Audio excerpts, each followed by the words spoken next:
buat undang-undang. Nah, di situ dulu yang mesti dibersihkan. Karena kalau nanti dari pembuat undang-undang ini bersih, ke bawahnya akan bersih. Dan kedua, kalau menurut saya, sebagai ordinary crime, korupsi ini harus benar-benar dihukum dengan hukuman berat, yaitu hukuman mati. Jadi mesti shock terapi, misalnya tersangka korupsi jatuhkan aja dari helikopter. Setuju, ini perlu, dan ini sudah diperhatikan Filipina. Kriminalnya turun, korupsinya turun, narkobanya turun. Terapi itu perlu. Nah, karena kedua dari sistem pendidikan dan moral.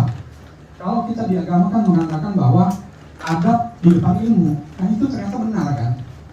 Orang pintar tidak bebas dari korupsi. Tapi kalau orang punya adab, itu akan malu merasakan korupsi.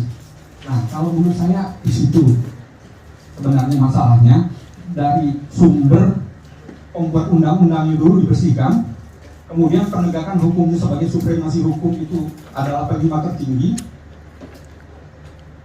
Itu yang merupakan untuk bisa mengurangi korupsi ke bawahnya. Karena kalau itu nggak dibersihkan akan susah. Saya rasa itu aja tanggapan saya. Terima kasih.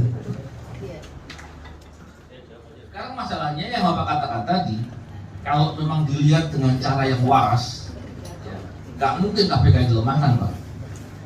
Nggak mungkin penyidik-penyidik atau orang-orang yang bekerja baik disingkirkan dengan cara-cara curang. Nggak mungkin orang yang bekerja untuk berantas korupsi untuk negara justru malah diberangus. Jadi ketika itu terjadi, ya percuma. Yang Bapak bilang tadi benar. Walaupun saya seringkali kalau bilang penegak hukumnya dulu. Kenapa saya katakan itu? Nanti mungkin Pak Abdullah bisa menjelaskan lebih lengkap. Kenapa penegak hukum dulu? Bapak tahu nggak? Kenapa orang masuk di politik mau bayar uang banyak? Orang bilang politik biaya tinggi. Iya, karena itu sama aja kayak ayam sama telur, Pak. Kalau orang bayar dalam jumlah yang besar untuk jadi pejabat politik, baik legislatif, kepala daerah, presiden, dan lain-lain, maka dia tetap akan berani melakukan itu kalau dia punya keyakinan bahwa setelah menjabat dia dapatkan uang dari korupsi. Tapi kalau penegak hukumnya bekerja benar, resikonya sangat besar. Orang nggak berani Pak ngeluarin uang, Pak. Sehingga yang jadi pejabat politik yang benar. Ya, memang ada yang bilang politik dulu, penegak hukum dulu. Kalau dalam pandangan saya penegak hukum dulu. Kenapa? Kita lihat dari masa sahabat. Yang paling diutamakan penegakan hukum. Ketika penegakan hukum yang benar, maka kebijakan bisa benar. Kebijakan bisa diimplementasi dengan benar. Dan orang-orang tidak spekulatif. Kalau semuanya berani spekulatif, bahkan untuk jadi kepala desa sampai bayar 1 miliar, maka apa yang mau diharapkan? Apakah dana desa akan selamat? Tidak mungkin. Apakah tidak akan ada pungli di desa? Banyak. Tapi kalau penegakan hukumnya berjalan, maka orang nggak berani. Dan hari ini banyak kebijakan-kebijakan ekonomi dibuat, tapi kemudian pelaksanaannya bermasalah. Maka bagaimana kita bisa mengharapkan kebijakan ekonomi itu bisa berjalan benar ketika penegak hukumnya bermasalah? Jadi apapun mau dibilang politik dulu, penegak hukum dulu, nggak ada masalah.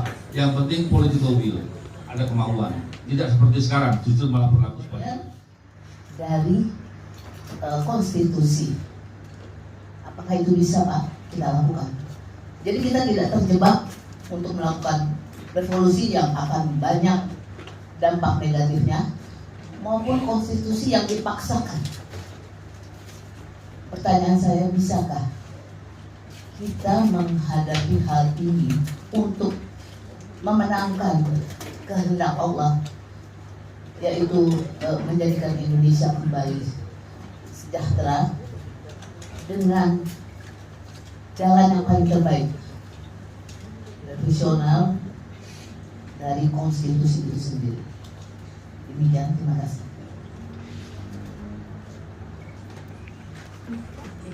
Langsung ditanggapi Bapak. Saya dua pertanyaan.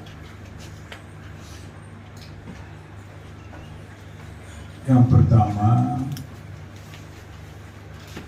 yang terpilih jadi presiden, DPR, DPRD, Bupati, Wali Kota, Bapak berhenti. Jadi jangan persalahkan mereka, persalahkan diri sendiri.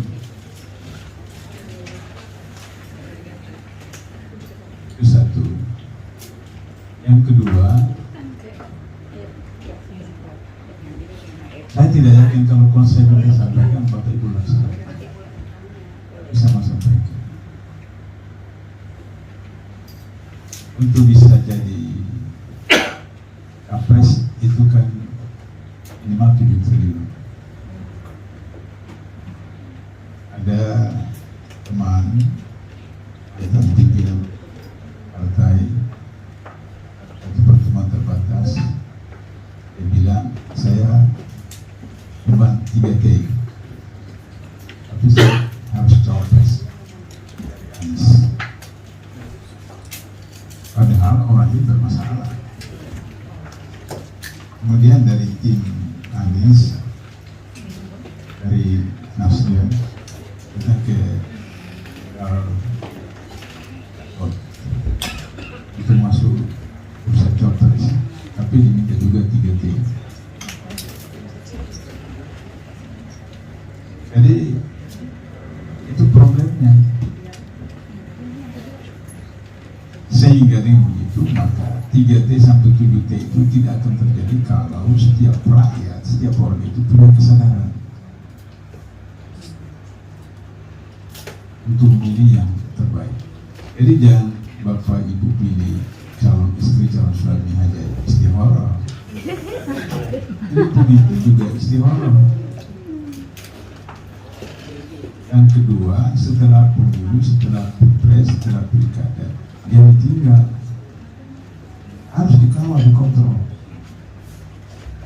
Jangan macam-macam tuh, gue yang pilih, gue jadi anggota DPRD, bupati, wali kota. Kita tidak selesai pemilu terus sekali ditinggal. Karena itu saya dalam usia 23 tahun, 74 tahun memimpin unjuk rasa bukan. Meskipun saya tidak mengenal siapa yang Prabowo, tidak pernah saya ketemu Prabowo, tapi saya menyelamatkan rakyat, memberikan hak suara mereka. Untuk pemilu pilpres itu saya masih di Sumatera Selatan sebagai Direktur Pasar Sarjana. Di satu kota itu saya tahu caleg DPRD itu datang ke satu musola kasih sajadah, sajadah karpet. Ketika perhitungan oleh KPUD tidak terpilih dia datang ambil lagi itu karpet. Ini bukan cerita hoax.